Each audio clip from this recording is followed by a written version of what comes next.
3, 4.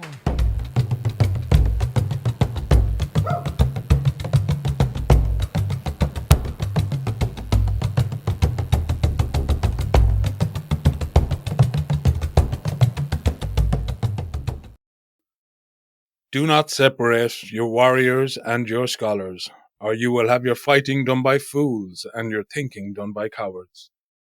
There's wisdom in that statement, wisdom that speaks to the state of the world today, to the way we think and tell stories, to the way we see each other, the way we see ourselves. The warriors are not those that physically fight. The warriors of today are the workers, the factory operators, the bus drivers, the cooks and the waiters. The construction workers and the nurses, the ones who get up every day and go and do jobs they often don't like to keep things rolling. They haven't time to build up defenses against the surgical dings and beeps from the insistent companion in their pocket. The scholars are the professors, psychologists, politicians, lawyers, poets, and artists. And the scholars need the bravery of the warriors to stand against the coming regimes. And then we have the uber wealthy that are neither warriors nor scholars, and who live in their own bubble of self-praise and narcissism.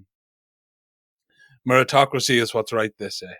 We deserve it, they say. We are the natural elites. As you can see, we are rich and successful because of our inherent greatness. We deserve it. And thus you less great? Well, you deserve that too, they subtly infer, as we praise their philanthropy.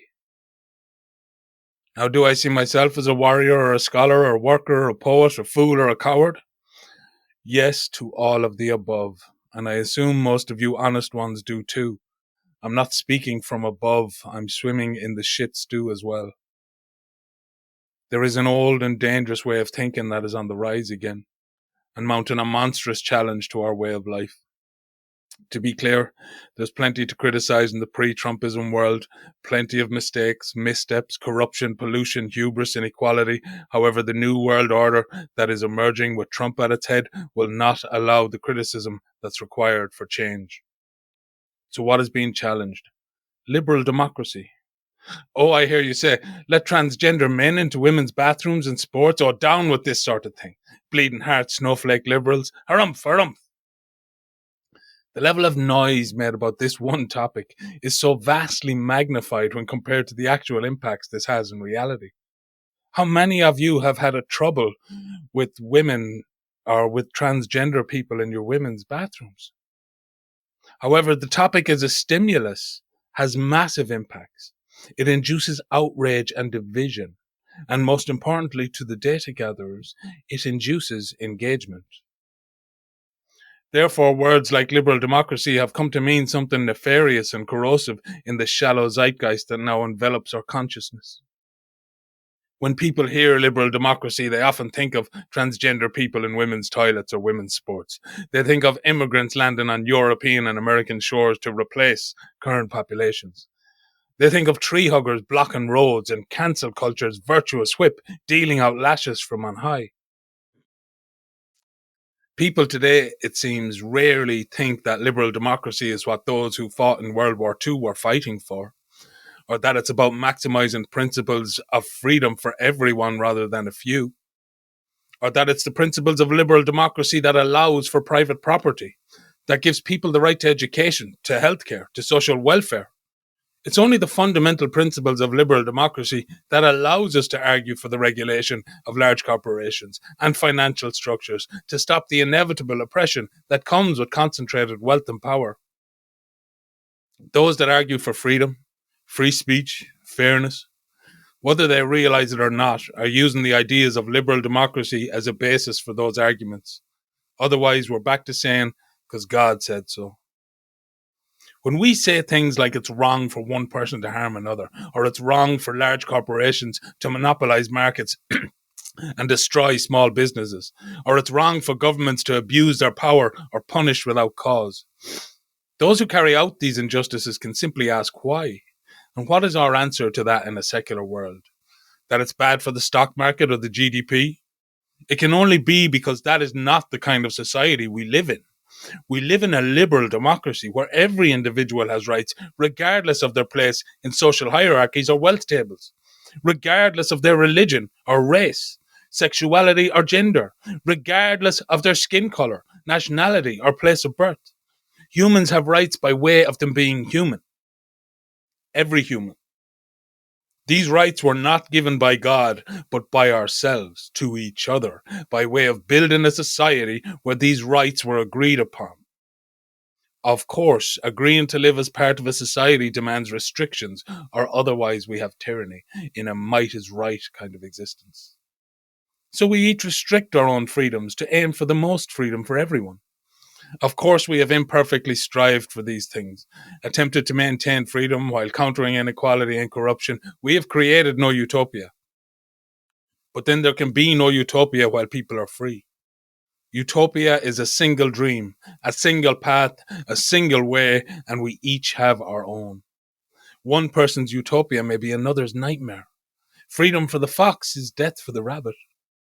So we adopted ideas like the Universal Declaration of Human Rights in 1948, which we have strived imperfectly to uphold. What is it that brought about the need for such a declaration, and why in 1948? I'm sure you've guessed. World War II. The rise of fascism, Nazism, bad thinking. It was brought about after a banal evil swept through the German, Italian, Spanish, and Japanese consciousness with simplistic, reductive, instrumental, machine-like logic, which had clear answers to every question, where every problem had a final solution. You can look up people like Henry Ford and Charles Lindbergh to see that this bad thinking was very present in the West too. I read a book recently called The Forgotten Soldier. It's about that horrible war and those who fought in it. The main character goes through many hardships and finds solace in his fellow soldiers that fought bravely alongside each other. They share food, stories, pains, talk about loved ones who are waiting for them at home, and the dreams they have about what they'll do after the war ends. They can't wait to get home and have good war stories to tell about their heroic exploits. There's tales of pride when they achieve promotion or beat back the enemy. There's people fighting alongside one another from different nations under one flag. This book, The Forgotten Soldier, was about a German, Guy Sire, a Nazi. I bring this up because nowhere in the book did this man seem inhuman or demon-like. Nowhere did his fellow soldiers seem as though they were from another world. They were humans, just like you and me. But the ideas they were following, the stories they believed about what it is to be human, to be good, to be right, were not the same as our liberal democratic stories. They did not strive imperfectly for the rights of all humans. They strived for the might of a few, the strong ones that naturally deserved all the benefits they could take. And the many, the ones that were being trampled by this superior type, well, they deserved their fate too. So why were these Aryan heroes allowed to flourish in Germany, Italy, Spain, etc.? Because they were propagated by bad thinking, or perhaps not thinking at all. We have called the generation that beat the Nazis the Great Generation, and that moniker is deserved, not just because they fought against Nazism, but because they resisted this bad thinking. They resisted the call to regard themselves as better or more important than others that were different. They resisted so that we could strive imperfectly for freedom, for a humanity that cared, that deliberated rather than decreed, that sought to get closer to the truth rather than simply accepting certainty from a confident authority. As individuals, it's up to us all to maintain a clear distinction between truth and lies, and to maintain our ability to think independently and critically, to let go of this digital banister and use our own capacity for reason. Or as Hannah Arendt explained, we become prime candidates for totalitarianism. Think of where truth lies now when Pete Hegseth and others talk about Donald Trump posting a truth about this or that, or truthing. Look at how they're trying to hijack the very word truth to discombobulate us until we can't tell truth from lies. Doublespeak, Orwell called it. And the time to read Orwell is now. I started this podcast project to talk about ideas and systems of ideas, to think openly and critically about stuff that interested me. I intentionally stayed away from clickbaity topics that I saw as distracting from what matters. I didn't want to join the many purveyors of outrage that have polluted our information sphere. I knew this meant I wouldn't make money at it, and that's okay with me. I could work, as I always have, and maintain some dignity in my podcast work. I wanted to be okay with what I was putting out in the world, and I have been. I wanted to discuss ideas that might bring about a reunion of humanity and the rest of nature naively, and talk to people I meet every day who've lived through extraordinary situations that intrigue me. But now, given that my education and interests are in the realm of ideas, I feel a responsibility to stand up against what I see as bad thinking. Trumpism is on the rise and must be resisted. This nonsense myth of meritocracy must be resisted. We have never, nor can we ever have, a true meritocracy. As the coiner of the word meritocracy was telling us, it's a dystopian idea.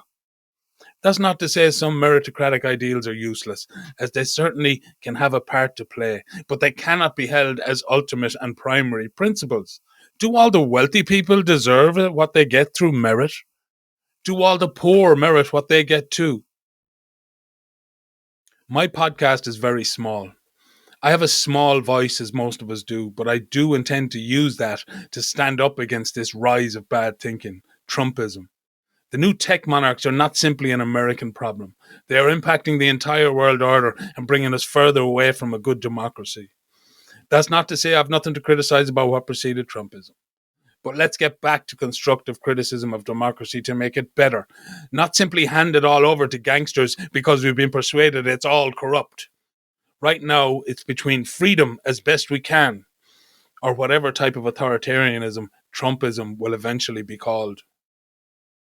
This is a call to minds and to voices. I am offering this podcast as a space to discuss ideas and do some critical thinking around the issues and how to resist the bad thinking that is dismantling our systems of governance and institutions which uphold our values and are where we can plead for justice. I'm calling on the warriors and the scholars, the workers and the thinkers, the fighters and the planners, the scientists and the poets. How do we resist in a time of persuasive technologies? How do we maintain authenticity, sanity? We need to think to ourselves, what do you want to add to our story? How do you want to communicate with your descendants? Every time we accept without reflection bad thinking of ourselves or others, we let a banal evil flourish into our children's future. What kind of ancestor do you want to be? So who do I want to speak to here and about what topics? I want to speak to everyone. I want to speak to the warriors and the scholars, psychologists, sociologists, politicians, and philosophers about the many things that have brought about this imminent change. And I want to talk about social media. I've had very disappointing conversations with people in academic psychology on this issue. When bringing up the dangers of social media, I have been told that it's the same as reading a newspaper, or that the horse has bolted, so stop going on about it, or that it's great for combating loneliness, which I argue it has also created. To be clear, I think we can have a social media, but most are anti-social medias. It must be becoming absolutely clear that the narratives pushed by persuasive technologies to garner human attention are simply designed to outrage, as that's what we engage with. And our attention is valuable as data to the tech bros for persuasion, but as our very way of being in the world for the rest of us. What we attend to is who we are, and it's who we become. I want to speak to people who have a high understanding of thinkers like Hannah Arendt and authoritarianism, Michael Sandel and meritocracy. I want to talk to Tyson Yunkaporta. I want to talk to Daniel Schmachtenberger and Nate Hagen. I want to talk to neuroscientists about how social media is hijacking our dopaminergic reward system and changing our minds into skittles.